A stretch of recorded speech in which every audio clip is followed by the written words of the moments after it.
बॉलीवुड की नायक फिल्म, शायद आपने इसे देखा ही होगा। इस फिल्म का मुख्य हीरो पत्रकार था।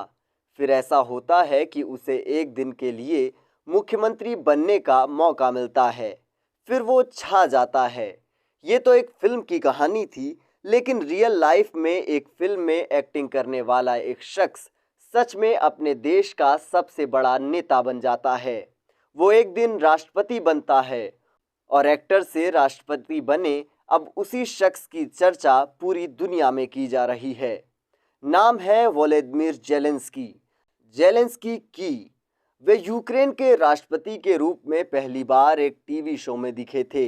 इस शो में वो इतिहास के टीचर की भूमिका निभा रहे थे, जिसे उस शो में राष्ट्रपति बनने का मौका मिलता है। शो में उनका भ्रष्टाचार के खिलाफ दिया गया बयान ऑनलाइन वायरल हो गया था। यह सीरीज आम लोगों के बीच में बहुत ज़्यादा लोकप्रिय हुई।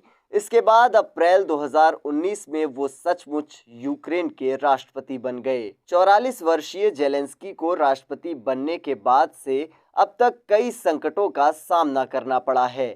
सबसे ज़्यादा महत्वपूर्ण है रूस और यूक्रेन वॉर, जिसमें अब तक हजारों लोगों की जान जा चुकी है और 1 करोड़ से ज़्यादा लोग पलायन कर चुके हैं। लेकिन जेलेंस्की ने अब तक रूस के सामने घुटने नहीं टेके हैं। वोलोदिमीर जेलेंस्की कैसे बने राष्ट्रपति, क्या है उनका परिवार, और जानिए उनकी जिंदगी के बारे में।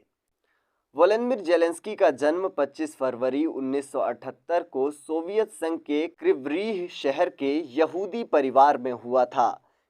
क्रिवरीह अब यूक्रेन का हिस्सा है। जेलेंस्की के पिता का नाम ओलेक्जेंडर जेलेंस्की था। वो प्रोफेसर थे और माँ रायमा जेलेंस्का इंजीनियर थी। 4 वर्ष की उम्र में वोलोदिमीर जेलेंस्की अपने परिवार के साथ मंगोलिया चले गए थे। उनकी स्कूली शिक्षा मंगोलिया से हुई। 1995 से 2000 में उन्होंने कीव इकोनॉमी यूनिवर्सिटी से लॉ की डिग्री ली। मंगोलिया में परवरिश होने के बावजूद उनकी यूक्रेनी और रूसी भाषा पर अच्छी पकड़ है। वोलोदिमीर जेलेंस्की के परिवार में उनकी पत्नी ओलेना वोलोडिमिरवना हैं। वो पेशे से आर्किटेक्ट और स्क्रीन राइटर हैं। इन दोनों के 2 बच्चे हैं। बड़ी बेटी 17 वर्षीय एलेक्जेंड्रा और 9 वर्षीय बेटा किरिलो है। कॉमेडी की शुरुआत जेलेंस्की की पढ़ाई के दौरान ही हो गई थी। 1997 में उन्होंने क्वार्टर 5 नाम का एक कॉमेडी ग्रुप बनाया था। यह ग्रुप धीरे धीरे लोकप्रिय होना शुरू हो गया। 2003 में इन्होंने अपने शो करने शुरू कर दिए। 2003 में ही उन्होंने अपने कॉमेडी ग्रुप के नाम पर ही क्वार्टर 95 नाम की एक टीवी प्रोडक्शन कंपनी बनाई। उनकी यह कंपनी यूक्रेन के 1+1 नेटवर्क चैनल के लिए शो बनाती थी। साल 2009 में उन्होंने love in the big city और 2012 में जेवेंस्की बनाम नेपोलियन फिल्में बनाई। 2010 के दशक में उनका टीवी और फिल्मों में करियर काफ़ी अच्छा चल रहा था। अब 2014 में यूक्रेन की सत्ता में बहुत फेरबदल हो रहे थे। यूक्रेन के रूस समर्थक राष्ट्रपति क्विटर यानुकोविच को सत्ता से बेदखल कर दिया गया था और उसी समय रूस की क्रीमिया पर कब्जा कर लिया गया था और देश के पूर्वी हिस्से में अलगाववादियों से आंतरिक लड़ाई चल रही थी।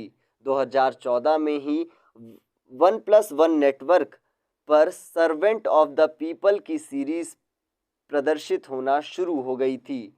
इसमें वोलोदिमीर जेलेंस्की का किरदार वासिली गोलोबोरोडको नाम के इतिहास टीचर का था, जिसके टीचर से राष्ट्रपति बनने के सफ़र को उसमें दिखाया गया था।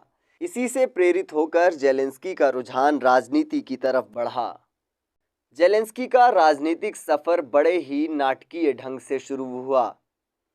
1+1 नेटवर्क के मालिक इहोर कोलोमाइंस्की ने जेलेंस्की के राष्ट्रपति पद के लिए उम्मीदवार का प्रस्ताव रखा। जेलेंस्की ने servant of the people party बनाई और 2018 में राजनीति में कदम रखा।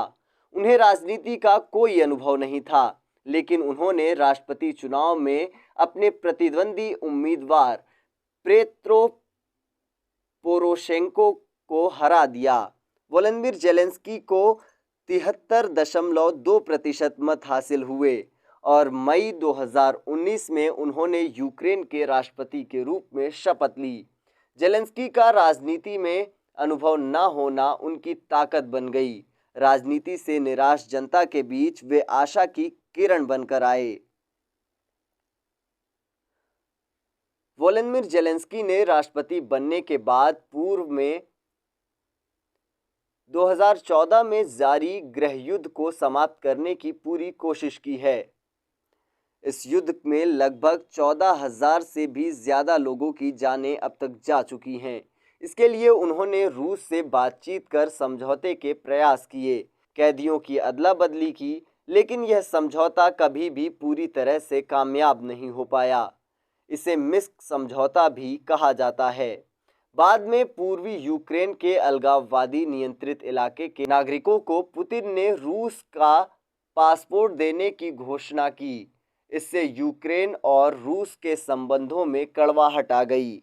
जुलाई 2020 में संघर्ष विराम लागू हो गया, लेकिन छोटी मोटी घटनाएं होती रहीं। इसके बाद जेलेंस्की ने यूक्रेन को यूरोपीय संघ और नाटो की सदस्यता दिलाने की बात कही, जिससे रूसी राष्ट्रपति व्लादिमीर पुतिन नाराज हो गए। पश्चिमी देशों के यूक्रेन को चेतावनी देने पर भी रूस भविष्य में यूक्रेन पर हमला कर सकता है। इसके बावजूद जेलेंस्की ने हमेशा धैर्य से काम लेने की बात कही। वोलोदिमीर जेलेंस्की ने 16 फरवरी को नेशनल यूनिटी डे का आयोजन किया। उनका मकसद यूक्रेन की जनता को एकजुट करना था। इस दौरान वो फ्रंट लाइन पर तैनात सैनिकों से मुलाकात करते रहे। अरबपति और इसकी 1+1 नेटवर्क के मालिक मीडिया टाइकून ने जेलेंस्की के चुनावी अभियान का समर्थन किया था। इसे लेकर उनकी काफ़ी आलोचना भी हुई थी। उन्होंने राजनीति से रईसों के प्रभाव को खत्म करने का वादा भी किया था और इसका प्रयास भी किया। इसके तहत उनकी सरकार ने अरबपतियों को निशाना बनाया और रूस समर्थक विपक्षी नेता विक्टर मेदवेदेचुक पर राजद्रोह का आरोप लगाया और उन्हें नज़रबंद कर दिया गया।